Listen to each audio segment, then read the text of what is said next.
police सिंगना चिंगबा अमदी थिंग थांगलगा पुबगी थवंगबु यानिंगतबा फोंदोक्तुना बीजेपी की मायोक्ता मणिपुर प्रदेश कांग्रेस कमिटी की मेंबर सिंगना रैली चटख्रे नेशनल टेस्टिंग एजेंसी ना लौबा चौबा कॉम्पिटिटिव एग्जामिनेशन अमा ओइरिबा नीट की क्वेश्चन पेपर लीक ओइरकपा अमदी अतै एजुकेशन के मरी लेनबा हिरम सिंगदा अमोटपा कया लेरकपगी मायोक्ता union education minister Dharmendra Pradhan फम थादु हाइब डिमांड तौदुना महिरोई सिंगना जंतर मंत्र दंगारांग प्रोटेस्ट तौखे प्रोटेस्ट अदुदा सरुक यादुना ओपोजिशन की लीडर राहुल गांधी याउना प्राइम मिनिस्टर की रेसिडेंट की ममांगदा प्रोटेस्ट तौखे तुंगदा समाजवादी पार्टी की लुचिंगबा सिंग अमदी राहुल गांधी बो पुलिस थांगदुना फादुना पुखे थवंगदु की मायोक्ता ngasi MPCC की मेंबर सिंगना चटखिबा रैली अदुदा MPCC की president Okram Ibobi MLA Ranjit TH Lokeshor याउना कांग्रेस की वर्कर कयाना सरुयाखे खोंगचदु लोक भवन तमना चतुना ओक्रम इबोबीना लुचिंगबा मिहुत अमना गवर्नर अजय कुमार वल्लादा मेमोरेंडम अमसु खुशिनखी कांग्रेस की लोन यावरगा गवर्नर मेमोरेंडम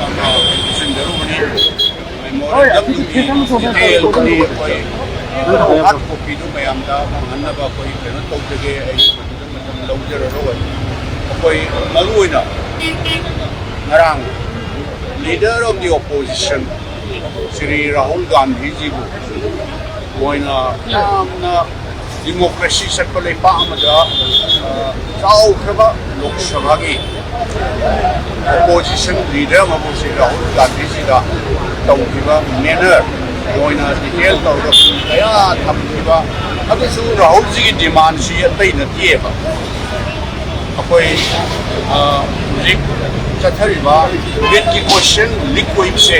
मसीगी रेस्पॉन्सिबिलिटी होइबा दायित्व लोगों थोपा यूनियन एजुकेशन मिनिस्टर से should be resign immediately on moral ground दा करिनो हाइबो मदर नीट की क्वेश्चन से लीक कोहेनबना मरम होइदना पमन यामबा छात्र की पुंसी कयामा सुसाइड तौदना सिबे यावरे मयाम थने अदुगा तामसो ओदर छात्र मयाम चिंसे मोई की फ्यूचर सी करी निगदगी न राहुल जी ना हाइबेरी बतुनी करीनो हाइबो इंडिया दा यूथ सिंह पर्टिकुलरली छात्र सिंह स्टूडेंट्स से मोई की फ्यूचर नहीं है फ्यूचर अम खप ले अतई फ्यूचर दी लोइन क्लोज हो है फ्यूचर अम खप ले परीक्षा नीट की परीक्षा तो एनी टाइप ऑफ एग्जामिनेशन से क्लियरली याम न क्लीन लोइन तौगिबा मशी खक्ता लेरे मशी सु लोइनब चिंजलकना बिजनेस की टाइप से थरे अदुना मथि दायित्व लेबा रेस्पॉन्सिबल लेबा honourable minister Shri Dharmendra Pradhan should be resign immediately सिमा सेफ स्टूडेंट्स हाइबदी इंडिया की फ्यूचर कनबा हाइबने श्री राहुल जी ना हाइरी कोई की फ्यूचर से छात्र सिंह यूथ सिंह इंडिया की फ्यूचर कोई कंट्री सिंह लाइफ लेबल की मोल पत्तल लेना अखम नहीं जिन मयाम हाइडर बदुनी अदरा safe youth safe students future हाइबर डिमांड दा आंग एजुकेशन कंपनी करिनो हाइबो पार्लियामेंट में फन लाउ तारक पे prime minister Narendra Modi keeps on silent गरीब त माना उमदना तैथों प्रेशन तौन लोकनगर लेलो अदो उपाय लेकदा मागी बंगलो ममांग गेटनेब धरना तौसे मसी आइन यादव वोट अमत नथिए डेमोक्रेसी सत्प लेपा अमदा प्रोटेस्ट तौबा धरना तौबा करिनो मदुसु असुंबा फंगना बगे उत प्रोटेस्ट धरना तौबनेबा अदुना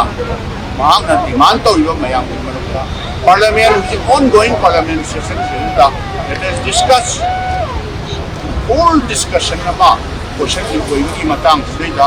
पार्लियामेंट में तौर है अदुसु यादना पूरे लेगा उसी पुडी मोई उपाय लेतना राहुल जी की प्रेशर द मोई डिस्कशन तौसी हाइबमा